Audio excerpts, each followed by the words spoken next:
Bismillahirrahmanirrahim. Assalamualaikum warahmatullahi wabarakatuh. Alhamdulillahi wa kafa, wassalatu wassalamu ala rasulillahil mustafa wa ala alihi wa sahbihi wa man wafa, wa ba'd. Fa ya ahbaballahi wa ahbab rasulihi sallallahu alaihi wasallam, usi nafsi wa iyyakum bitaqwallahi faqad fazal muttaqun, fala tamutunna illa wa antum muslimun. Faqala ta'ala ya ayyuhalladzina amanu taqullaha haqqa tuqatih wa la tamutunna illa wa antum muslimun. Saudara-saudariku sekalian dimanapun Anda berada, berjumpa kembali dalam kajian Madrasah Imam Al-Bukhari. Masih dalam pembahasan Kitabus Shaum. Alhamdulillah kita masih bersama kawan-kawan kita para mu'takifin yang beriktikaf khususnya di Masjid Al-Ihsan ini, walaupun dalam keadaan terbatas, mudah-mudahan tidak mengurangi kekhusyuan kita untuk meningkatkan ibadah kepada Allah Subhanahu wa taala. Sebelumnya saya ingin ingatkan kembali, mu'takifin itu untuk pelakunya, subjeknya, jamak dari kata mu'takif. Kata dasarnya i'takaf, sifatnya i'tikaf. Kata i'tikaf ini sumbernya dari kata akaf. Akafah ya'kifu. Orangnya akif. Jamaknya akifun. Ya, akif itu asalnya fokus pada sesuatu sehingga sulit dipalingkan kepada yang lain. Kalau saya misalnya sedang ceramah seperti ini, dia fokus, terus ada suara, ada manggil apa, saya nggak hiraukan itu. Nah, maka disebut saya ini sedang akif. Ya, Al-Ustaz Hidayat akifun. Ya, lil muhadarah, ini fokus benar sehingga nggak mampu dipalingkan pada yang lain. Ada kejadian yang disebutkan dalam Al-Quran, Nabi Ibrahim alaihissalam kemudian sempat mengingatkan kepada umatnya yang fokus kepada berhala-berhala pada saat itu selain Allah Subhanahu wa taala, sehingga dijelaskan tentang Allah, nggak mau dengar, nggak fokus dan sebagainya. Diberikan pencerahan, nggak mau, diajak dialog, sulit ya.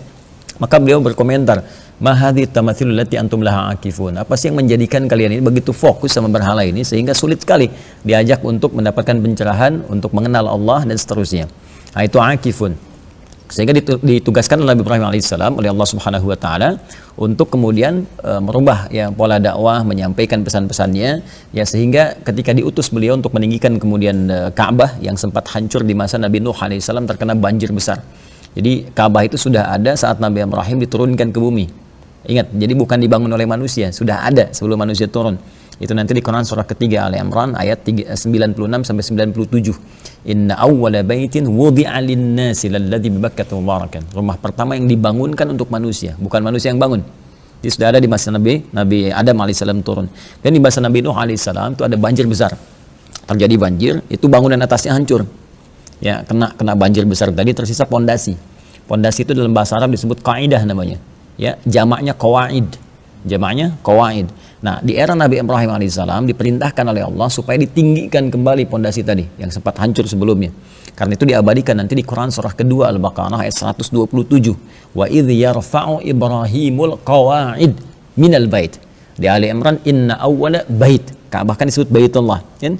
Di Al-Baqarah ya, wa idh yarfa' Ibrahimul qawaid minal bait. Dan ketika Ibrahim alaihissalam diperintahkan oleh Allah untuk meninggikan kembali pondasi Ka'bah yang sempat hancur di masa Nabi Nuh alaihissalam, maka ditinggikan oleh beliau. Ketika beliau memulai pekerjaannya, tapak pertama yang disebut maqam namanya. Ya, maqam itu tapak pertama kita untuk bisa mengerjakan segala hal yang bersifat kebaikan, khususnya untuk mendapatkan ridha Allah Subhanahu wa taala. Makanya maqam itu sering dikatakan satu tingkatan tertinggi. Dia punya maqam yang luhur gitu kan. Ya, sehingga di daerah-daerah juga disebutkan fi hadzal maqam syarif, ya, di tempat yang membuat kita ini terangkat menjadi tinggi dan mulia. Maka Ibrahim ketika memulai tugas mulia itu diabadikan oleh Allah Subhanahu wa taala, awal tugasnya disebut sesuatu yang sangat tinggi dan mulia di hadapan Allah. Sehingga nanti dijadikan apresiasi untuk kita menunaikan sholat di tempat itu. Ya, nanti ada di Quran surah kedua Al-Baqarah di ayat yang ke-125. Wa idz ja'alnal baita mathabatan lin-nasi wa amna wattakhidhu min maqami Ibrahim musalla. Kemudian di sisi yang lain, Nabi Ismail alaihissalam datang pengen bantu, padahal masih kecil itu. Ya, masih kecil dan porsinya mau bantu. Karena itu di Quran surah kedua ayat 127 itu nggak disandingkan keduanya, tapi Nabi Ismail belakangan. Wa idz yarfa'u Ibrahimul qawa'ida minal bait wa Ismail. Saya sedikit berbagi tentang rumus bahasa Arab ya. Kalau kedua subjeknya disatukan, misal wa idz yarfa'u Ibrahimu wa Ismail, Ibrahim dan Ismail, berarti porsi pekerjaannya sama, berimbang. Tapi kalau yang satu diakhirkan, yang awal didahulukan, itu di ilmu balaghah disebut taqdim wa ta'khir. Maka yang belakangan itu sifatnya hanya membantu. Yang tugas pokoknya pada yang pertama. Jadi Nabi Ibrahim yang ditugaskan, anak ini, nah ini nanti masuk ke bab pendidikan anak. Bagaimana ketika ayahnya bekerja, anak kok bisa tergerak untuk bantu gitu. Ibu nyuci, anak pengen bantu. Ayah bekerja las, pengen dibantu gitu kan. Nah ini nggak mungkin muncul kecuali dari perhatian yang sangat dalam. Ya, saya flashback sedikit saja. Nabi Ibrahim itu walaupun anaknya tinggal di Mekah karena perintah Allah, beliau di Palestina, itu masih menyempatkan waktu sesibuk apapun untuk nengok anaknya. Ya, bagaimana keadaannya, bagaimana pendidikannya, dapat ASI enggak, minumnya, tetangganya dan sebagainya. Sehingga perhatian yang tulus ini menjadikan feedback dari anak sayang pada orang tua. Sampai rela mengorbankan diri sekalipun tugas ayahnya mesti menghadirkan nyawa baginya. Itu nanti As-Saffat ayat ke 102 itu sampai dengan 109. Mimpi bunuh, gitu kan, mimpi nyembelih, minta langsung dieksekusi. Nah, ini pelajaran besar kepada kita. Ya, nanti kadang-kadang mohon maaf sesibuk pekerjaan kita, berangkat gelap, pulang gelap, nggak pernah tengok anak dan sebagainya. Sehingga wajar kalau anak protes. Ya, wajar kalau nggak ada perhatian maksimal dari anak. Itu pendidikan Ibrahim yang paling dahsyat saat masuk Idul Adha nanti kita belajar. Balik lagi ke yang tadi, maka ketika bapaknya mulai bergerak, anak datang bawa batu. Ya, batu itu dalam bahasa Arab disebut hajar namanya. Makanya ada hajar aswad. Ya, kalau batu itu mulai disusun-susun jadi bentuk tertentu, hijar namanya. Kalau dia sudah menjadi sebuah bentuk yang terukur, semacam kotak ya, atau bentuk misalnya bangunan tertentu, hujrah namanya. Makanya kamar disebut hujrah karena dulu disusun dari batu-batu. Ya, tersusun. Nah, maka ada surat Al-Hujurat, kamar-kamar gitu kan. Nah, jadi Nabi Ismail bawa ke sisi yang lain, dia membawa batu disusun-susun. Susunannya itu sekarang disebut dengan hijar Ismail bagiannya. Jadi sebetulnya ini hikmah Allah juga. Jadi yang ada skat seperti itu hijar Ismail, dulunya bagian Ka'bah. Cuma nanti ada kejadian kebakaran di masa Nabi Muhammad SAW di era sebelum diangkat menjadi Nabi. Terus orang Quraisy itu kumpul. Ya, kumpul, mereka pengen memperbaiki Ka'bah. Tapi lucunya begini, mereka itu perampok ada, kemudian pembegal ada semua. Tapi urusan membangun Ka'bah mereka sepakat, jangan dipakai harta haram ya gitu. Yang dipakai yang benar-benar aja gitu. Nah, itu fitnah itu. Nah ternyata hartanya kurang, padahal yang kaya banyak. Ya urusan cuma tinggi kan, yang kaya banyak gitu kan, renovasi itu. Ya, maka ada sebagian yang nggak terlengkapi, itu yang menjadi hijar Ismail sekarang. Ternyata hikmahnya kata para ulama untuk memberi kesempatan kepada setiap orang, golongan-golongan hamba-hamba Allah untuk sholat di situ. Kalau pengen sholat di dalam Ka'bah, ya kan? Itu hikmahnya. Karena nggak semua orang bisa masuk ke dalam kan, ya golongan tertentu saja. Tapi Allah buka sebagian itu sebelum manusia menanyakannya sehingga manusia punya kesempatan yang sama sholat di area itu. Menjadi sunnah dan diijabah mustajab doa di situ. Selain multazam juga tentunya. Ya. Nah, saya pengen balik lagi ke Nabi Ibrahim ini. Begitu selesai meninggikan bagiannya itu, selesai kemudian Ka'bahnya, maka turunlah kemudian Al-Baqarah ayat 125 itu mengabarkan kepada Rasulullah setelah masa periode Nabi Ibrahim kemudian meninggal dunia, melahirkan keturunan-keturunan, dikisahkan di masa Nabi. Ya, apa ayatnya? Wa idh ja'alna al-baita mathabatan lin-nasi wa amna wattakhidhu min maqami Ibrahim musalla wa ahidna ila Ibrahim wa Ismaila an tahira baitiya lit-ta'ifina wal 'akifin. Ya, maka kami perintahkan kepada Ibrahim alaihissalam mulai sekarang ajak orang fokus kepada Allah, ajak orang untuk mendekat kepada Allah, ajak orang untuk konsentrasinya apapun yang kerjakan di dunia, pekerjaan apapun, aktivitas apapun, niatkan ibadah supaya dengan itu ada panduan ketersambungan dengan Allah Subhanahu wa taala supaya berkah aktivitasnya. Nah, kita ketika ingin mewujudkan itu, Nabi Muhammad memberi contoh. Bagaimana contohnya? Datanglah ke rumah Allah untuk mendekatkan diri kepada Allah, memulai visi baru kehidupan, ya, menanamkan ketenangan kepada jiwa. Maka diajak kita untuk berusaha. Dalam bahasa Arab, sesuatu yang menunjukkan usaha yang sungguh-sungguh, yang serius, pengen dapat sesuatu, itu rumusnya bisa ditambah ta satu saja di depan, atau tambahkan alif dengan ta. Kalau kita tambahkan alif pasti di depan. Kalau di tengah-tengah maknanya saling. Ya, sofaha itu damai, tenang. Sofaha saling mendamaikan, menenangkan. Jadi musofaha itu asalnya bukan bersalaman, tapi usaha untuk menenteramkan kepada jiwa dengan cara bersalaman itu mudah-mudahan saling cair, saling tenang. Bukankah saat salaman perasaan nyaman? Nah, itu saling namanya kalau ada fa'ala. Arafa tahu, ta'arofa saling tahu. Makanya ada ta'aruf, saling mengetahui supaya dengan makna itu saling mengenal satu dengan yang lainnya. Kalau tambah alif di depan, kemudian ta di tengah-tengah, akafa, ain kaf dengan fa. Tambah alif, kemudian ditambahkan ta sebelum kaf untuk ngambil pertengahannya. Menjadi i'takafa. Itu artinya usaha yang sungguh-sungguh, yang serius untuk mengarahkan fokus kita kepada Allah Subhanahu wa taala. Sifatnya disebut dengan i'tikaf. Maka muncullah syariat i'tikaf. Jadi orang i'tikaf itu sebetulnya orang yang meluangkan dulu waktunya sepenuhnya untuk mendekat kepada Allah, menata aktivitasnya. Apa sih yang selama ini yang belum jadi ibadah gitu? Apa yang selama ini belum Allah ridhoi? Apa yang harus diperbaiki? Sehingga dengan itu kita menjadi lebih baik dan selesai i'tikaf, orientasi hidup kita itu lebih bagus, lebih mulia. Pekerjaannya boleh jadi tetap sama, pelajar-pelajar kan di pemerintahan, kemudian yang bekerja, bisnis, berbisnis, tapi niatnya sudah lebih baik. Semua jadikan ibadah, dan karena ibadah, maka semuanya terframe kan dalam konteks kebaikan. Nggak akan ada yang korupsi, nggak akan ada yang menipu, nggak akan ada mahasiswa nyontek dan sebagainya. Karena tahu Allah mengawasi, Allah melihat, nah itulah hasil i'tikaf. Maka bukan hanya kebutuhan spiritualnya saja setelah kita i'tikaf itu selesai, tapi terapan di muamalahnya, aspek sosialnya itu akan terbawa. Hablum minallah, hablum min, bukan minan nas, dan makhlukat. Kalau minan nas dengan manusia saja. Ini yang seringkali dibatasi pada manusia. Ya, hablum minallah, hablum min khaliq. Allah, hablum minal makhlukat. Karena kita berinteraksi dengan hewan, dengan tumbuhan. Cuma di Islam yang detil mengatur sampai ke hewan, sampai ke tumbuhan. Silahkan cek bab Idul Adha ya, ketika kita akan menyembelih itu cuma di Islam yang ada kalimat mengatakan idza dzabhtum fa ahsinu dzibha. Kalau kalian akan sembelih hewan, baguskan sembelihan, jangan sampai menyisakan ya zalim kepada hewannya. Ya walaupun dia mungkin layak disembelih, tapi cara menyembelihnya jangan menyakiti gitu. Jangan menyakiti, sampai Nabi mengatakan tajamkan pisaumu sebelum sembelih itu, tajamkan pisaumu, ya kan? Dan jauhkan hewannya sebelum saat kita mengasah itu, bukan di depan hewan. Sabar ya, bentar lagi ini tajam nih. Nggak begitu. Orang stres, hewan stres nih gitu kan. Ya makanya banyak kejadian ada disembelih di sini, hewan lainnya lari. Ya, kenapa kan dilakukan di depan hewan gitu? Nggak demikian. Terus ditidurkan tuh. Itu kan caranya juga banyak, praktikalnya nggak seperti yang dituntunkan dalam syariat. Ya ada yang nggak harus diikat tuh ada. Ya kemudian ditutup, terus kemudian dibacakan, kan? Bismillah, ya, Bismillah, Allahu Akbar, salawat kepada Nabi Sallallahu Alaihi Wasallam, terus baca doa inni wajjahtu wajhilladzi fatara samawati wal ardh. Itu kan doa sembelih hewan. Jadi ada yang wajah tuh, ada yang inni wajjahtu. Inni wajjahtu itu doa setelah menyembelih hewan menghadap ke arah kiblat. Ya yang wajjahtu itu dalam doa kita. Itu banyak dipraktekkan pada orang-orang yang mengerti, hewannya langsung seakan tertidur, kan disembelih gitu. Ada itu. Ya mungkin saya kira di YouTube pernah ada juga itu di luar dia. Terus kalaupun menjatuhkan itu bukan menyakiti, karena dzabah itu menjatuhkan dengan lembut tuh, jatuh ya dengan cara yang baik, jatuh dia disembelih dengan cara yang baik. Itu sampai ke situ, hablum makhlukat. Tumbuhan silahkan cek. Sampai Nabi mengatakan jangan rusak tanaman. Ya, makanya orang yang nanam pohon, ada hadis itu. Orang yang menanam pohon tuh pahalanya banyak. Ya sebaliknya orang yang menggunduli pohon ya sampai terjadi bencana itu dosanya besar si Allah Subhanahu wa taala. Jadi kalau kita mau bawa banyak sekali konteks kehidupannya. Nah, apa yang saya maksudkan, saya ingin membuka pertemuan kita di siang hari ini dengan mengevaluasi sampai hari ke-24. Berarti 4 hari kan? 4 hari ini sudah ada perubahan belum? Benar-benar itikaf enggak gitu? Ya, jadi harus dicek ke situ. Jangan-jangan sudah 4 hari belum ada perubahan. Kualitas spiritualnya belum meningkat, kenikmatan sholat, baca Al-Qur'annya, zikirnya, pun demikian orientasi kehidupan kita. Harus kita melihat, ini sudah jadi ibadah belum? Sudah punya nilai sisi Allah belum? Kita?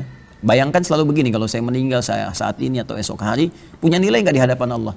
Ya, jangan-jangan selama ini masuk ke i'tikaf pun dunia masih dibawa-bawa gitu kan? Boleh dibawa dunia, tapi untuk meluruskan kehidupan dunia sehingga sesuai dengan rumusan akhirat.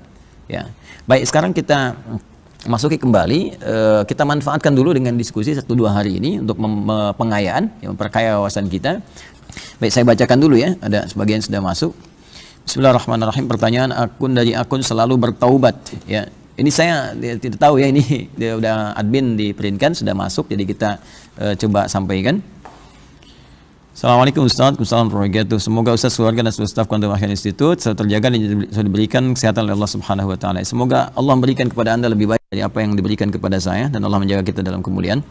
Afan izin bertanya, saya punya orang tua dan orang tua saya sudah tahu. Baik. Beliau ingin dan berusaha untuk puasa, tapi qadar Allah tidak pernah. Apakah saya boleh mengqadha puasanya untuk orang tua saya atau bagaimana Ustaz? Jazakumullah khair. Ini kasusnya bisa ada 2. Ya, 2 kejadiannya. Satu, orang tua masih ada, yang kedua meninggal. Ya, sudah meninggal, sudah tidak ada gitu. Jadi ada orang tua, ini kasusnya boleh jadi masih hidup kan? Orang tuanya masih hidup, mungkin dia sedang berdakwah kan, masih belum mengenal Islam dengan baik, walaupun sudah muslim, belum termotivasi. Sudah tahu ada kewajiban puasa, tapi pengen ini nggak masuk dalam keinginan yang kuat menjadi niat, sehingga dengan itu tidak dieksekusi. Jadi di fikih itu ada 3 turunan. Ada iradah, ada azimah, ada niat. Iradah itu ingin, azimah itu tekad, niat itu ini tingkatan paling tinggi nanti, eksekusi untuk satu hal yang kita inginkan yang disertai dengan ikhtiar. Jadi kalau iradah itu tahapnya masih awam, masih umum. Ingin, semua ingin. Jadi kalau kita tanya semua orang, pengen masuk surga nggak? Pengen, semua ingin. Tapi apakah yang semua ingin itu punya tekad? Belum tentu. Apa tekadnya? Ya, sebagian bertekad, saya pengen masuk surga. Ya, pengen haji nggak? Pengen, orang Islam so pengen haji. Tapi nggak semua yang pengen itu punya tekad. Yang punya tekad tahun depan saya berangkat, saya bertekad, ya kan? 2 tahun lagi saya bertekad berangkat. Tapi tidak semua yang punya tekad itu punya niat. Niat itu ada ikhtiar yang mengiringi dari tekad yang telah hadir dalam jiwa kita. Baik, tahun depan insya Allah saya akan berangkat haji. Ikhtiarnya apa? Ikhtiarnya saya nabung. Saya berdoa kepada Allah. Saya baca ayat-ayat haji. Ya, pernah ada orang belajar dengan saya ngaji. Dia suka tugas imam di musola, ngaji kan. Terus saya ajarkan. bagaimana tawasul kepada Allah meminta dengan doa, diantaranya ayat-ayat Quran yang sesuai dengan apa yang kita harapkan. Kemudian dikeluarkan ayat-ayat haji. Dia bacain tuh Al-Baqarah 196 sampai dengan 203. Ya rutin, pas musim-musim haji demikian. Saya suka mengadakan di masa non-pandemi itu ada manasik di sini, terbuka. Bagi yang haji, bagi yang belum haji, silahkan kalau pengen ikut. Kita ajarin walaupun kita nggak berangkat. Jadi kita berikan edukasi supaya orang mendapatkan pencerahan. Terus dia ikut tuh. Itu saat orang lain foto, video, apa dia menangis tuh. Di depan miniatur Ka'bah itu, kita punya miniatur, itu menangis. Ya saya perhatikan gitu kan. Udah gitu, selesai itu sepekan 2 pekan lah, sepekan kalau nggak salah sebelum puncak haji pemberangkatan itu hilang orang ini, nggak ada. nggak ada. Dulu saya masih di Pekayon tuh, ya ini di Pekayon ngaji nggak ada, Ustadz Pur masih gabung gitu ya. Jadi ngaji nggak ada, tiap malam Jumat tuh kita ngaji, setoran Quran dan sebagainya. Kemudian di sini pun nggak ada kajian-kajian, hilang. Masya Allah, begitu selesai musim haji, kita ada pengajian tuh, dia ada datang. Saya tanya, antum kemana kemarin nggak ikut? Izin Ustaz, saya haji dulu katanya. Masya Allah, bisa haji. Gimana ceritanya? Udah, nanti Anda aja yang cerita deh, nggak usah ada pengajian, saya bilang kan. Rupanya dia cerita, jadi pulang dari sini, dia cerita, saya Masya Allah begitu diterangkan, lihat miniatur, saya seakan-akan di depan Ka'bah katanya. Dia berdoa kepada ya Allah, walaupun saya nggak punya kemampuan, pengen rasanya saya ke sana. Lalu dia ikhtiar bacakan surat-surat haji itu, ya, yang khususnya di Al-Baqarah 196 sampai 203, wa atimul haji wal umrah sampai dengan wadhkurullah fi ayyamin ma'dudat. Itu dibacakan di musola sampai satu ketika dia baca, ternyata di belakang ada seorang jamaah yang ngamatin. Pak, Bapak tuh baca ayat ini terus, maghrib baca ini, isya baca ini, katanya. Tanya, udah haji belum? Belum katanya kan. Oh kalau gitu udah, Anda ikut saya tahun ini, sekarang juga daftarkan WNA Plus pas mau berangkat. Jadi Masya Allah di musola ngimamin tuh baca ayat itu langsung, ya dapat gitu. Yang belum nikah tuh baca ayat jodoh. Itu nanti dalilnya ada di Quran surah ke 5 Al-Maidah ayat 35. Jadi ada tawasul namanya, tawasul yang kita kerjakan untuk meraih sesuatu. Ya ayyuhalladzina amanu taqullaha wabtaghu ilaihil wasilah. Ya wajahidu fi sabilillahi la'allakum tuflihun. Hai orang-orang yang beriman, tingkatkan takwamu kepada Allah dan jadikan dengan takwa itu sebagai wasilah untuk bisa Allah mengabulkan apa yang kau inginkan. Jadi wasilah terbaik itu dengan takwa. Ya takwa itu banyak, meningkatkan sholat, tahajud, saat orang tidur kita bangun, itu cepat sekali jawabannya. Ya saat orang misalnya diam kita puasa, makanya puasa isi dengan doa. Ada hadis sahih di Al-Bukhari, thalathatun la turaddu da'watuhum.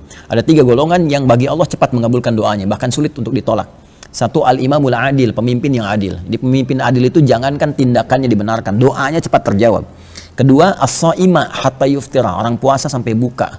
Bahkan nanti di hadisnya itu dipuji oleh Allah. Orang lain makan, dia tidak makan. Orang lain minum, dia nggak minum. Orang lain melampiaskan syahwat, dia tidak. Dia tahan untukku, kata Allah. Maka aku lebih berhak mengabulkan pahala untuknya dan menjawab doa-doanya. Kan? Mengabulkan, memberikan penilaian. Di hadis lain nanti di Al-Bukhari tadi, mengabulkan cepat doanya.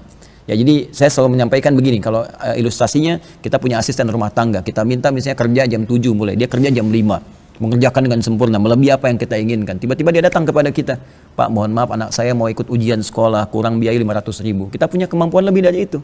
Nggak mungkin kan kita tolak, bahkan kita berikan lebih kan. Maka Allah lebih berhak ketika ada hambanya yang mengabdi kepada Allah lebih dibandingkan dengan orang-orang biasa. Orang tidur dia bangun, orang makan dia puasa, itu kan. Orang baca Quran 1 ayat, orang nggak baca dia baca 1 juz, 2 juz, dia baca semampu dia, semaksimal dia, terus dia berdoa. Maka dari itu diapresiasi melalui lisan Nabi, kata Nabi itu akan cepat dijawab doanya. Makanya saat doa buka puasa itu kita pernah bahas yang zahabadz dhama'u Allahumma lakasum itu pembuka doa. Ya setelah itu berdoa untuk yang lain, zahabadz dhama'u talatil uruq dan sebagainya, itu kan. Allahumma lakasum dan seterusnya, itu Anda bacakan, itu kemudian Anda baca minta doa. Dibatalkan, minta doa, minta kepada Allah, mohonkan kepada Allah apa yang ingin kita mohonkan terkait aktivitas kehidupan kita, bisa di pekerjaan, bisa di rumah tangga, bisa ada apa yang kita kerjakan, itu isi sayang. Betapa banyak coba sampai 24 hari ini, berapa yang dimanfaatkan? Jangan-jangan cuma Allahumma lakasumtu, kemudian setelah itu apa? Jus buah ini, makanan dan sebagainya. Nah itu kadang dipalingkan tuh. Padahal apa coba? Yang kita kumpul-kumpulkan, fitrah kita menjadikan teh manis saja bikin kenyang. Ya, tapi kita dipalingkan kemana-mana gitu kan. Allahumma lakasumtu walaka gorenganku gitu kan. Dan sebagainya. Baksuhum bainahum syadid. Bakso mereka itu pedas ini. Pedasnya banget. Itu kadang bercanda di lingkungan orang-orang Quran. Kembali kepada kita semua. Tadi kesini lagi teman-teman sekalian. Jadi kondisinya ini orang boleh jadi kita kondisikan hidup ya. Masih hidup, tahu gitu kan keadaannya. Tapi belum tergerak dia untuk menunaikan itu. Nah tadi belum ada niat. Baru ingin. Ya tekad sudah ada tapi niat belum ada. Ya niatnya itu belum maksimal. Maka di sini yang terjadi bukan qadha. Kalau masih hidup nggak ada qadha. Yang ada adalah dakwah. dakwah, dibantu, dimotivasi, diterangkan, ya disentuh hatinya dan bermohon kepada Allah. Caranya bagaimana? Quran surah ke-16 ayat 125. Allah menyampaikan, ud'u ila sabila rabbika bil hikmah wal mau'izatil hasanah wajadilhum billati hiya ahsan. Jika ada orang-orang yang belum kenal ya dengan Islam, dengan jalan menuju Allah, atau bahkan belum termotivasi meningkatkan ibadah, jadi kalangan Islam sendiri atau non muslim, maka ajak dia dengan jalan yang hikmah. Hikmah itu al-isabatu fil aqwal wal af'al wa wad'u kulli syai'in fi makanih. Ya, perkataan yang baik, yang bijak, yang sesuai dengan tindakan dan menempatkan sesuatu sesuai dengan tempatnya. Bagian terakhir ini paling penting. Kita berdakwah kepada siapa? Orang tua. Ya, nah ini orang tua. Beda dakwahnya kepada teman, kepada anak-anak, pada yang lainnya. Kepada orang tua seperti apa cara dakwahnya? Tingkatkan bakti dulu. Ya, pernah dulu ada salah seorang yang bertugas di dinas, ya di lingkungan saya tanda petik lah ya, ada satu lingkungan tertentu lah gitu. Kemudian dia masuk kan, ikut dengan saya belajar ngaji. Tiba kemudian orang tuanya kaget, kok kamu berubah seperti ini katanya kan? Biasanya biar dunia apa, sekarang seimbang dia kan. Orang tuanya marah, siapa yang ngajarin kamu katanya? Gini. Saya ini kalau perlu saya datang tuh kalau kamu nggak kuat, apa bintang tuh jenderal gitu bapaknya kan. Kemudian apa yang saya lakukan?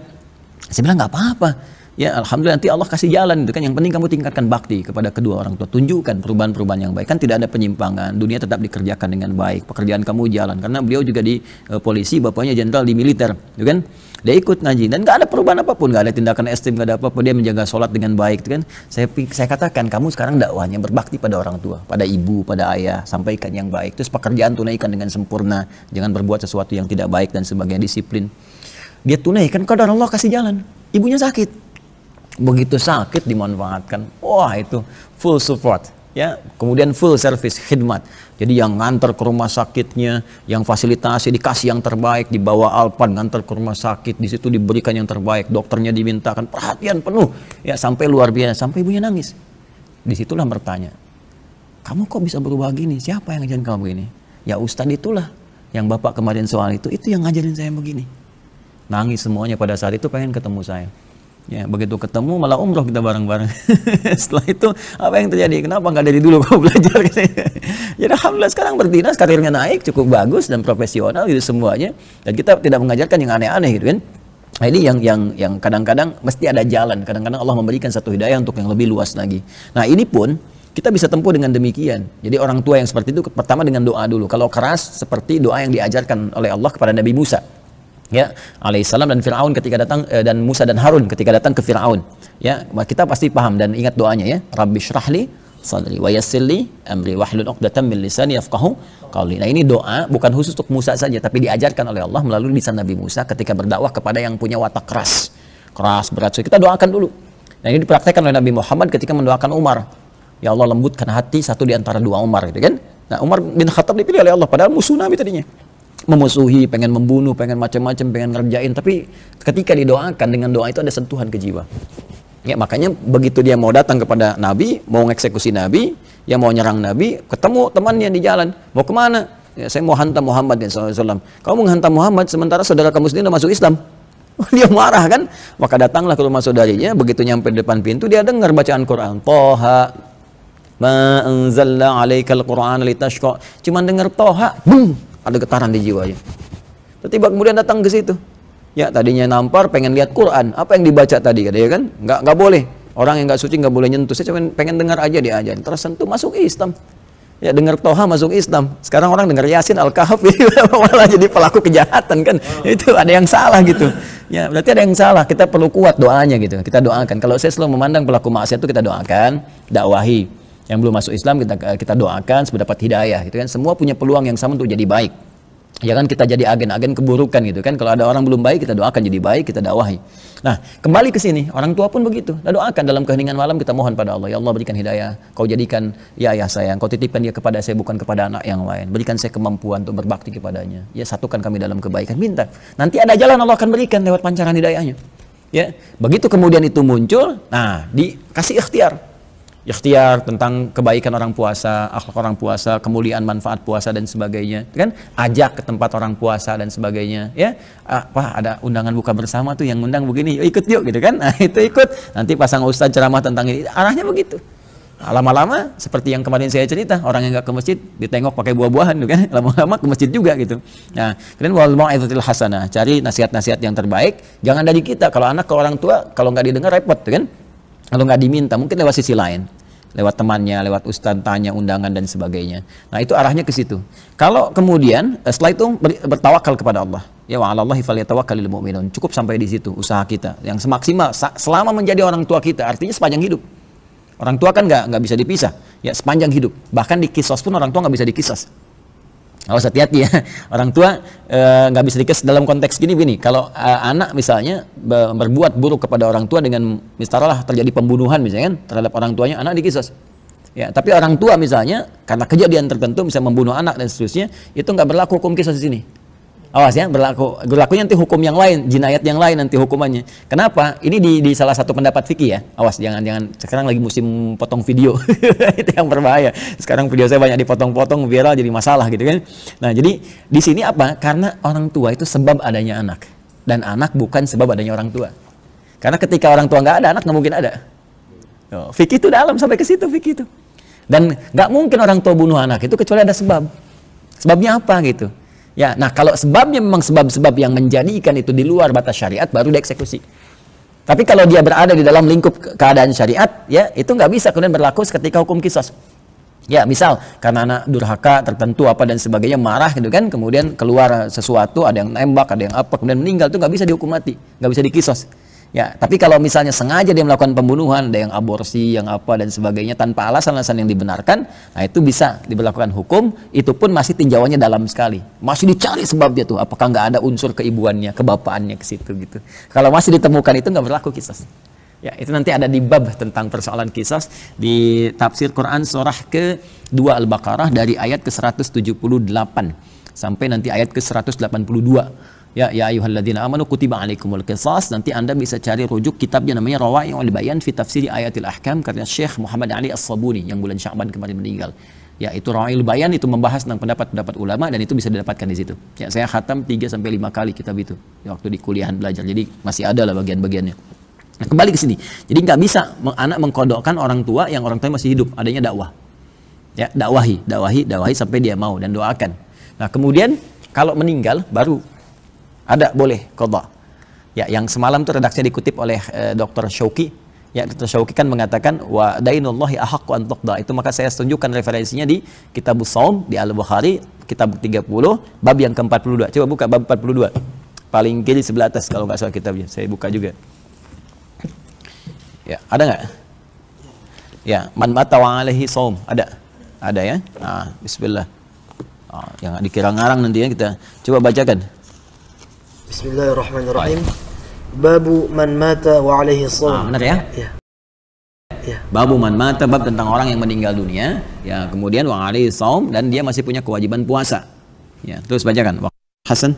Qala al-Hasan in shama anhu 30 rajulan yawman wahidan jaza. Nah, ini yang saya sampaikan semalam. Ya, jadi Dr. Syauqi itu ngutip yang tentang yang ada nanya orang ngodok salat itu kan, maka diambil bahasan yang terakhirnya aja saya sampaikan dari sejak judulnya. Wa qala al-Hasan, dan berkata Imam Al-Hasan Al-Basri, ya. Kemudian in shama anhu 30 rajulan yawman wahidan jaza. Walaupun nanti orang tua nggak bisa puasa, ninggalkan dan 30 hari dia nggak puasa, meninggal.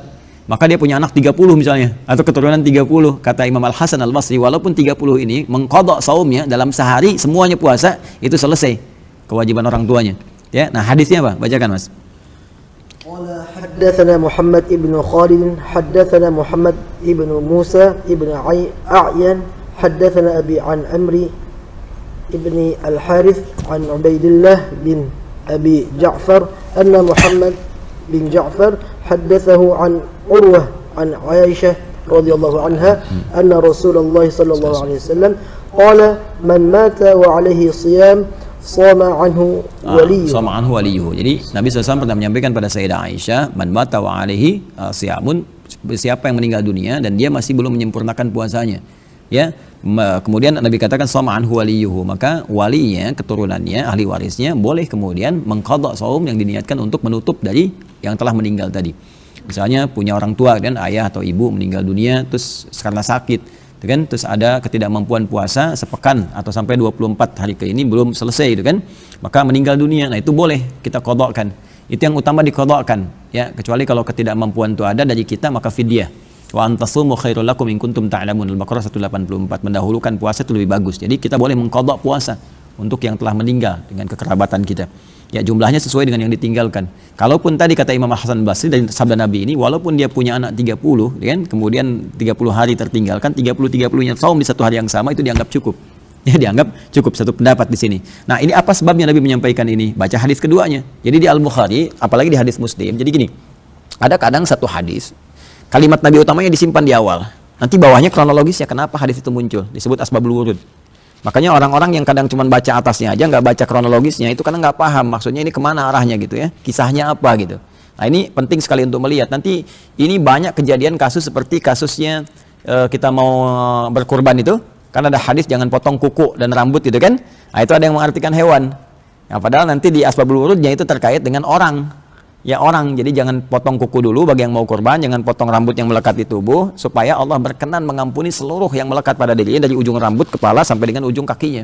Gitu. Khawatirnya dipisahkan sebelum terampuni, terpisah jadi saksi di hari kiamat bahwa dia pernah berbuat dosa. Itu maksudnya. Dan memberikan pahala sesuai dengan itu.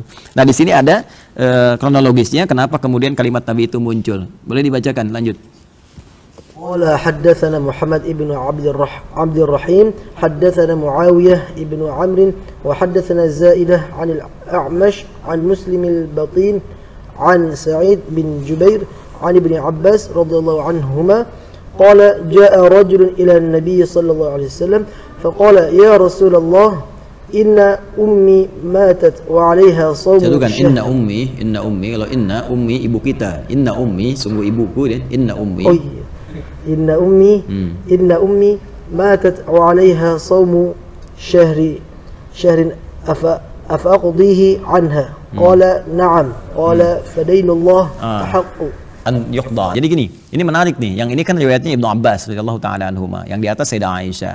Sayyidah Aisyah kan masih ingat gak? Beliau kan dosen, pengajar, ya, mufti perempuan yang orang sepeninggal Nabi SAW, orang datang dikasih fatwa-fatwa. Beliau kan langsung, kalau ada yang nanya, boleh nggak ya Sayyidah Aisyah radhiyallahu taala anha, misalnya ini ibu saya meninggal, ya saya boleh nggak qadhain? Boleh gitu kan. Nah, kan sampai di situ aja boleh. Jadi kalau di Timur Tengah sampai sekarang mufti itu emang tingkatan udah tinggi, nggak boleh nanya dalil. Kalau nanya dalil nggak sopan. Ya, jadi tingkatannya ada ustadz, ya, ada mubaligh, ada dai, kemudian ada imam, ada mufti, ada qadhi. Ya, sampai ke situ. Jadi kalau levelnya masih mubaligh, apa boleh tanya dalil?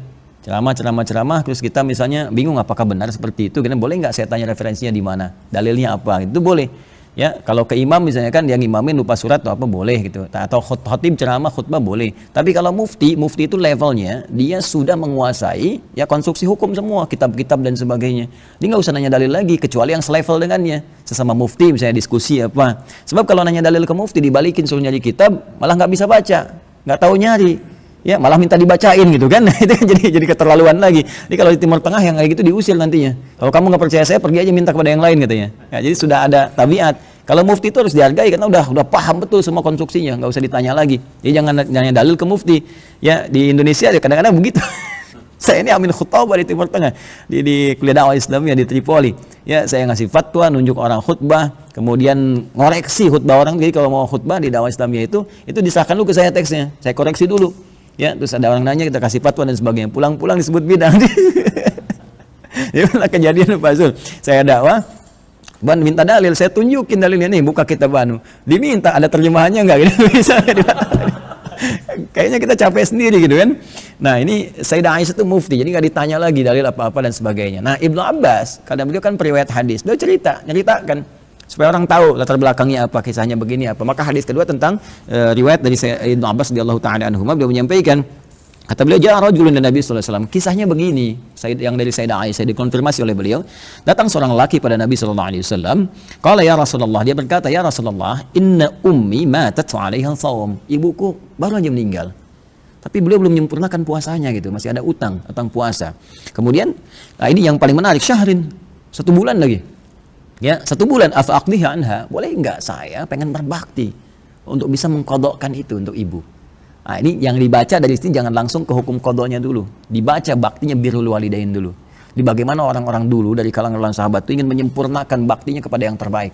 Sampai dari kasus ini pun Ibnu Abbas pernah menyimpulkan. Anda nanti buka kitab Al-Adabul Mufrad ya, karya Al-Imam Al-Bukhari. Itu bagus sekali untuk pendidikan akhlak anak. Kalau kita ingin, Imam Al-Bukhari itu punya kitab khusus untuk pendidikan akhlak, namanya Al-Adabul Mufrad, hadis-hadis terkait dengan tataan adab dalam kehidupan terhadap Allah, terhadap orang tua dan sebagainya. Itu kalau belajar itu bagus, ya. Nah, nanti Ibnu Abbas tuh pernah kedatangan seseorang bertanya, minta fatwa, saya pengen tobat, dosa saya begitu besar katanya. Dosa saya besar, saya pengen tobat. Gimana caranya? Pertanyaan pertama, punya ibu nggak? Masih ada ibu nggak? Masih kan ibu saya hidup. Pulang kepada ibumu, tingkatkan bakti terbaikmu kepada ibu. Orang ini berkata, kenapa saya harus ke ibu duluan? Kenapa nggak yang lain? Ya kan? Karena saya nggak pernah melihat, kata Ibnu Abbas, amalan terindah, terbesar, teragung dalam Al-Quran kecuali berbakti kepada ibu setelah kita menyembah Allah Subhanahu Wa Taala. Maka dibacakanlah, kemudian kita dapati Quran surah ke-17 Al-Isra 23 itu. Wa qadha rabbuka alla ta'budu illa iyyah wa bil walidaini ihsana. Jadi setelah menyembah kepada Allah, cara terbaik memohon kebaikan lewat ibu. Ya, orang tua, itu baru orang tua. Dari mana taunya ibu? Ditaksis lagi, dikhusus oleh Al-Quran. Ya, di mana? Di Quran surah ke-14 ayat 31 ayat 14. Quran surah Luqman ayat 14. Wa wassaynal insana biwalidayhi hamalathu ummuh.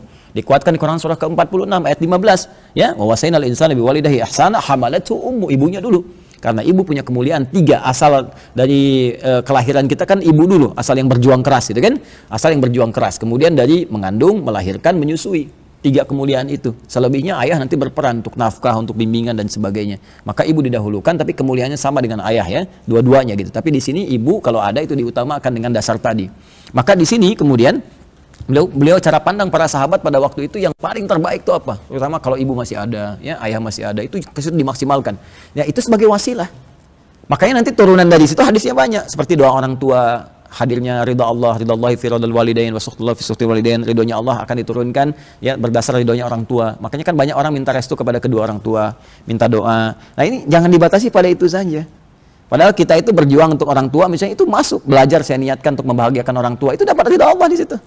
Ya, bekerja, saya bersedekah, saya niatkan untuk orang tua, ada di babnya. Di Sunan At-Tirmidzi, bab ke-33 tentang zakat itu. Ada orang ingin bersedekah atas nama orang tua. Ya, itu sama kasusnya, ibunya meninggal. Kata Nabi, kerjakan, boleh, lakukan. Ya, sampai ke titik itu. Jadi ada orang mencari cintanya Allah, mencari ridhonya Allah dengan cara apa? Dengan bakti dan menunaikan perintah tertinggi dari Allah. Salah satunya bakti pada orang tua. Maka ketika orang ini bertanya, kata Nabi, nah, kerjakan. Kerjakan, Nabi nggak tunggu lama kan? Kerjakan. Kata Nabi, fadainullahi ahaqqu an yuqda. Nah, ini kalimat yang dikutip semalam itu, ya. Fadainullahi, bukankah puasa Ramadan itu wajib? Sedangkan kewajiban itu ya ada jadi hutang. Dan hutang kepada Allah itu lebih pantas untuk ditunaikan. Lebih berhak Allah untuk menerima ya kewajiban kita dari situ. Maka di situ kemudian Nabi memberikan isyarat, kerjakan, lakukan. Gitu ya. Nah, sebetulnya kalau kita lihat ya ada konteks-konteks ibadah yang tidak saling mewariskan, seperti sholat itu kan nggak saling mewariskan. Ya, tapi ada beberapa bagian yang bisa disupport oleh anak, ya, seperti sedekah bisa mengalir, kayak sedekah jariyah. Kemudian puasa tadi bisa diqadhakan dan turunan-turunannya. Nanti kita belajar lebih dalam lagi. Jadi di sini saya ingin sampaikan bahwa pertanyaan ini bisa kita jawab kalau masih hidup, maka yang berlaku fikih dakwah, ya, terus berusaha sampai maksimal dapat. Kalau sudah meninggal, baru kemudian berlaku hukum qadha di sini. Ya, dan boleh disupport juga dengan sedekah diniatkan untuk berbakti kepada orang tua supaya orang tua itu cepat menerima hidayah Allah Subhanahu wa taala. Nah, terakhir ya. Ini apa? Menyambung penjelasan Ustaz yang turunnya Lailatul Qadar Ustaz yang semalam. Itu yang kan banyak di kalangan masyarakat tuh, sebagian masyarakat sebutan nuzul Quran itu 17 Ramadan ya. Iya, yeah, 17 Ramadan. Maka itu berkaitan dengan turunnya Al-Quran dengan berangsur-angsur. Iya. Terus kemudian juga yang di ayat At-Taubah itu yang wa ma anzalna ala 'abdina yawmal furqani yawmal taqal jam'an. Itu apakah apa yang dimaksud dengan itu? Baik, ya, termasuk yang di surah Al-Anfal, ini kan. Jadi begini, itu kembali sebenarnya saya sudah jelaskan di buku saya gini. Ya, saya kaji betul ketika menjelaskan ayat 185. Syahrul Ramadan alladzi unzila fihil Qur'an. Saya jelaskan tentang makna nuzul Al-Qur'an di buku ini. Nanti silakan dibaca dengan lebih jauhnya. Secara singkat saya jelaskan. Jadi diksi Al-Quran yang menunjukkan turunnya Al-Quran itu dibagi dua. Ada nazzala, ada anzala. Ya, ada nazzala, ada anzala. Sedangkan diksi penurunan kitab-kitab selain Al-Quran itu menggunakan kata anzala, satu saja. Taurat, Injil yang paling populer lah ya, yang sekarang masih kita temukan turunannya walaupun tidak seorisinal yang dulunya. Contoh misalnya Al-Quran surah ketiga Ali Imran ayat ketiga. Nazzala 'alaikal kitaba bil haqq musaddiqan lima baina yadayhi wa anzalat Taurata wal Injil. Kan? Jadi ketika Allah menyebutkan Taurat dan Injil menggunakan anzala. ketika menggunakan diksi nazzala dikhususkan Al-Quran yang turun kepada Nabi Muhammadnya, ya, kepada Nabi Muhammadnya fase yang keduanya SAW. Jadi Taurat anzala menunjukkan sesuatu yang langsung diturunkan seutuhnya. Makanya Taurat dan Commandment 10 perintah Allah itu langsung, nggak parsial. Injil langsung disampaikan kemudian oleh Nabi Musa, Nabi Isa kepada umatnya masing-masing. Nabi Muhammad kenapa nazzala menunjukkan sesuatu yang bertahap, parsial, sesuai dengan keadaan-keadaan, sesuai dengan kebutuhan-kebutuhan, sesuai dengan petunjuk-petunjuk. Itulah dahsyatnya Al-Quran. Allah sudah maha tahu kejadiannya. Ya, tapi bagaimana Al-Quran turun itu terkonsepsikan selama 23 tahun sesuai dengan kebutuhan sehingga terasa. Ya, ada orang bertanya kenapa tidak diturunkan sekaligus, ya, jumlatan wahidah. Apa jawab Al-Quran? Itu untuk menetapkan kepada jiwamu rasa nyaman dalam menerimanya. Ya kan? Kemudian terasa manfaat Quran itu ketika berada sesuai dengan kejadiannya. Ya, bayangkan kalau baru masuk Islam sudah turun sekaligus perintah sholat, perintah zakat, perintah puasa dan sebagainya, gimana nerimanya? Ya, tapi ketika turun setelah 12 tahun turun perintah sholat, kan?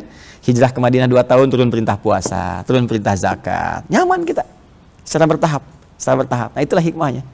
Walaupun ternyata ketika turun keseluruhannya kita tahu ini adalah pedoman hidup kita keseluruhan. Dan ternyata semua isinya ketika dikaji dari awal sampai akhir itu nggak akan pernah lepas dari semua kegiatan manusia dalam kehidupan. Ada di situ dari ujung kepala sampai ujung kaki. Itulah mukjizat Al-Quran. Turun 23 tahun, diturunkan di masa itu, tapi maknanya bisa mencakup semua aktivitas kehidupan kita bahkan pada yang belum terjadi sekalipun. Ya, kan ketika Romawi dikalahkan, ayatnya turun, Romawinya belum kalah kan? Ya kan? Ya, Ghulibatir Rum, Surat Ar-Rum belum terjadi kan? Ya, inna fatahna laka fatham mubina belum kejadian kan? Tapi terjadi setelah itu. Dan ada kegiatan-kegiatan, aktivitas yang belum terjadi di masa Nabi, turun beritanya di masa Nabi. Di masa kini terjadi. Ya, ya tentang bagaimana kelahiran proses bayi di dalam janin, ya, tentang proses-proses yang lainnya. Terus menginspirasi nanti ada yang baca ayat tertentu, dia menghasilkan prototipe pesawat terbang, baca ayat tertentu, terjadi teori kimia dan sebagai teori atom dan seterusnya. Bagaimana ditemukan di lautan ada pembatas yang menyekat di antara dua sisi air yang tidak bertemu barzakhul la yabghiyan, kan? Itu kan ditemukannya di mana? Di Al-Quran. Dulu belum kebaca, sekarang kajian ilmiah membuktikan itu. Ya, dahsyat kan? Nah, sebelum turun ke Nabi Muhammad SAW, itu yang utuhnya keseluruhan, 30 juz, 14 surah, firman Allah semua diturunkan dulu. Diumumkan kepada seluruh penghuni langit. Ini akan turun satu kitab terdahsyat tentang isi semua kehidupan manusia di alam dunia. Di bumi. Ya, yang sedang beraktivitas. Diumumkan untuk menunjukkan kedahsyatan Al-Quran kepada seluruh penghuni langit. Maka diturunkanlah kemudian itu secara sekaligus dari Lauh Mahfuz ke Sama'id Dunya. Ya, di sama dunia itu redaksi sekaligusnya menggunakan kata anzala. Anzala, makanya ketika itu disebutkan mengatur seluruh urusan kehidupan makhluk, itu disebut qadar namanya. Qadar itu ketetapan Allah yang mengatur semua urusan kehidupan kita. Karena itu disebutkan turun Al-Quran itu secara sekaligus malam waktunya membawa qadar kehidupan makhluk. Inna anzalnahu fi lailatil qadar. Karena dahsyat peristiwanya sampai semua makhluk di langit mesti tahu. Ini urusan kehidupan luas, dahsyat. Makanya Allah menggunakan bentuk Nah yang dikhususkan kepada Allah jangan diartikan nahnu kami, bukan. Nah itu dalam ilmu balaghah kalau menunjuk kepada Allah fungsinya dua, ta'zimun nafsi, ta'zimus sya'ni. Menunjukkan keagungan Allah untuk menyampaikan informasi yang sangat agung, sampai keagungan Allah pun disebutkan untuk menyampaikan informasi itu. Ya, seakan terjemahnya begini, demi keagunganku. Ya, demi keagunganku kata Allah, aku turunkan informasi yang dahsyat, saking dahsyatnya keagunganku disampaikan di situ. Ya, kami turunkan ini Al-Quran itu di malam Al-Qadar. Kapan kejadian malam Al-Qadarnya? Maka ulama mencoba meraba-raba, melihat-lihat. Ya, kejadian itu kan hanya berlangsung sekali. Ya, sekali karena turun ke langit dunia itu sekali. Setelah itu baru berangsur-angsur selama 23 tahun. Maka ada yang melihat-lihat. Apa yang dilihat-lihatnya? Dilihat ahli tafsir melihat dalam urutan tafsir. Oh, ini diduga kuat tanggal 17 Ramadan karena saat itu terjadi perang Badar yaumal taqal jam'an. Ya, wa ma anzalnahu ala abdi wa ma anzalna ala abdina yaumal furqani yaumal taqal jam'an. Dan apa yang kami turunkan karena menggunakan anzala di sini sama dengan di surat 97 Al-Qadar. Di situ inna anzalna, di sini wa ma anzalna, sama-sama anzalna. Kan? Maka diduga kuat ini kan perang Badar 17 Ramadan. Ya kan? Nah, maka yang dimaksudkan ini mereka katakan 17 Ramadan. Maka diperingati 17 Ramadan sebagai nuzulul Quran. Ya, turunnya Al-Quran pertama kali diturunkan ke Sama'id Dunya. Jelas. Ada yang melihat seperti semalam. Ya, Dr. Syauqi mengatakan yang menghitung ya patahan-patahan surah Al-Qadar, perkata-perkata per kalimat. Kami di Ulumul Quran belajar itu. Ya, inna anzalnahu fi lailatul qadar wa ma ya adraka ma ya Lailatul Qadar. Lailatul Qadri khairum min alfi syahr.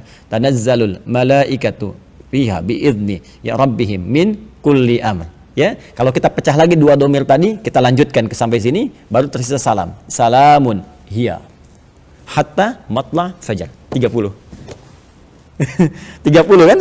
Puasa kita sebulan kan? Ramadan kan? Rata-rata 29 30 kan? Ayat itu kalau dipecah 30 kata. Dan kalimat hiya, salamun hiya, hiya itu kan menunjuk kata ganti ke Lailatul Qadar. Lailah kan ada muannas, ada tamar butohnya, hiya. Dan malam Al-Qadar itu ya, pas di angka yang ke-27. Maka ditafsirkan tuh malam ke-27. Malam ke-27. Makanya nanti di Arab banyak yang malam 27. Ya, sebagian yang 17, di kita 17 kan 17 Ramadan, setiap 17 Ramadan ada peringatan di Quran kan? Kita mengambil mazhab yang 17, sana mengambil mazhab yang 27. Itu dari ijtihad ulama. Tapi pada akhirnya mereka sepakat. Apa namanya yang disepakati? Itu yang Allah rahasiakan. Itu ijtihad kita saja. Jadi bisa di awal, ya bisa di pertengahan. Nah, usaha. Dan usaha itu harus, ya. Usaha harus al-ujuru, ya, al-ujur mabda'un bil usaha. Jadi wal usaha yasilu ilal ujur. Jadi pahala itu didapatkan dari usaha. Yang penting ikhtiar dulu, usaha dulu, ya. Gimana kemarin? Diterima nggak lamarannya? Yang penting usaha. Kalau itu pasti nggak diterima tuh. Yang penting usaha. Gimana ujian? Hasilnya bagus nggak? Yang penting usaha, gitu kan? Nah, gimana malam Al-Qadar dapat nggak? Yang penting usaha. Nah, usahanya gimana? Tiap malam bangun. Jadi sebetulnya kalau mau gampang tuh gini. Kalau mau lebih spesifik, ada rumus yang lebih cepat. Apa lebih cepatnya? Lailah. Malam istimewa. Kalau malam ya tiap malam. Usaha kita tiap malam bangun. Ya, tapi ini ada juga yang menafsirkan ini bonus Allah sebetulnya. Kalau kita asal tarawih aja, isyanya itu nggak kemana-mana, nggak sibuk dengan belanja, sibuk ini cari tiket mudik padahal udah dilarang dan sebagainya. Itu kita sibukkan ibadah, dapat. Karena lail itu dimulainya ba'da isya. Lail, ba'da isya sampai menjelang subuh. Ya, jadi kalau maghrib itu muqaddimatul lail, pakai ila, tsumma atimus siyama ila lail, sempurnakan puasa sampai ke menjelang malam, muqaddimah lail. Itu maghrib, makanya Nabi praktekkan maghrib. Jadi kalau ada orang baru buka setelah isya, itu terlampau soleh. Maghrib aja sampai maghrib, ya, Nabi sampai maghrib. Nah, dari ba'da isya sampai menjelang subuh, itu namanya lail. Lail. Makanya bahasa Qurannya di Quran surah Al-Qadar, hatta matla'il fajar, sampai tiba pembuka subuh. Pembuka subuh itu dijeda dengan waktu sahar namanya. Sahar. Wabil asharihum yastaghfirun di Quran surah ke-51 ayat 18. Ya, wal mustaghfirina bil ashar. Quran surah 3 ayat ke-17. Jadi waktu sahar itu kurang lebih 15 menit, 10-15 menit sebelum waktu subuh. Ya, jadi itu dijeda dengan waktu sahar. Itu terbentang dari ba'da isya. Artinya, ada penafsiran kalau dia ibadah isya, sholat tarawih, berdoa di sela-sela tarawih itu dapat dia. Malam Al-Qadar itu dapat. Karena ayatnya mengatakan malam. Kalau pengen kejar lebih dahsyat lagi, lebih khusyuk, ya tengah malam bangun. Makanya ada yang tengah malam bangun lagi untuk dapatkan itu. Minimal salat 2 rakaat, minimal berdoa. Nah, yang paling dahsyat apa? Hadis yang Sayyidah Aisyah. In wafaqtu, kata Sayyidah Aisyah, ya Rasulullah, kalau saya bersamaan qadar Allah dapat itu, apa yang harus saya katakan? Nabi kan mengajarkan, Allahumma innaka afuwun tuhibbal afwa afwan. Bukankah itu dibaca di sela-sela tarawih? Terus bacanya tiap malam kan? Nabi kan tarawih tiap malam. Gitu. Makanya kalau kita bacakan itu, rumus cepatnya itu yang paling menurut saya paling kuat. Jadi tiap malam kita kejar. Jadi kalau pengen ada peluang, ya itu yang kita maksimalkan. Tiap malam bangun, tiap malam jangan tinggalkan, jangan luput. Yaitu jangan juga dipalingkan kepada dunia. Makanya kadang-kadang kita lupa. Padahal misalnya masih bisa dikejar yang lain, kejar yang nanti. Kita siapkan. Tiduran kan. Dari ba'da isya tidur. Blok, bangun-bangun pas sahur. Nggak dapet itu. Gitu ya, jelas ya? Nah, itu kurang lebih seperti itu. Kita cukup dulu ya. Cukupkan dulu, jeda istirahat dulu. Baik, saya kira itu ya. Dan pemirsa dimanapun Anda berada, alhamdulillah hari ini telah kita tuntaskan pembahasan kita. Mudah-mudahan kita bisa lanjutkan dalam sesi yang lain. Besok masih tersambung di Allah Subhanahu wa taala dan tingkatkan ibadah. Dan mudah-mudahan kita bisa diberikan dorongan untuk meningkat. Ingat ya, saya ingin pesankan bahwa semakin kita akan ke ujungnya, semakin godaan itu semakin kuat. Apapun itu faktornya, seperti orang yang naik ke atas pohon, semakin dia tinggi menjulang, semakin terpaan anginnya semakin kencang. Karena itu fokus kepada kebaikan, walaupun sebagian di antara kita tidak berada di masjid untuk i'tikaf, maka di rumah fokuskan esensi ibadah kita kepada Allah Subhanahu wa taala. Hindari segala hal yang tidak produktif ya, sifatnya kontraproduktif, penuh dengan hal keburukan baik di media sosial ataupun yang lain. Dan semoga dengan itu Allah memaafkan kita semua, mengampuni dosa-dosa kita, merahmati kita dan memberikan keberkahan pahala untuk kita seluruhnya. اللهم تقبل منا إنك أنت السميع العليم وتب علينا إنك أنت التواب الرحيم اللهم اجعلنا من أهل القرآن واجعل القرآن صاحبا لنا في الدنيا وشفيعا لنا في الآخرة يا أرحم الراحمين الحقنا مع الذين أنعمت عليهم من النبيين والصديقين والشهداء والصالحين وحسن أولئك رفيقا وصلى الله على سيدنا محمد وعلى آله وصحبه أجمعين وآخر دعوانا الحمد لله رب العالمين. Terima kasih. Assalamualaikum warahmatullahi wabarakatuh. Alhamdulillah.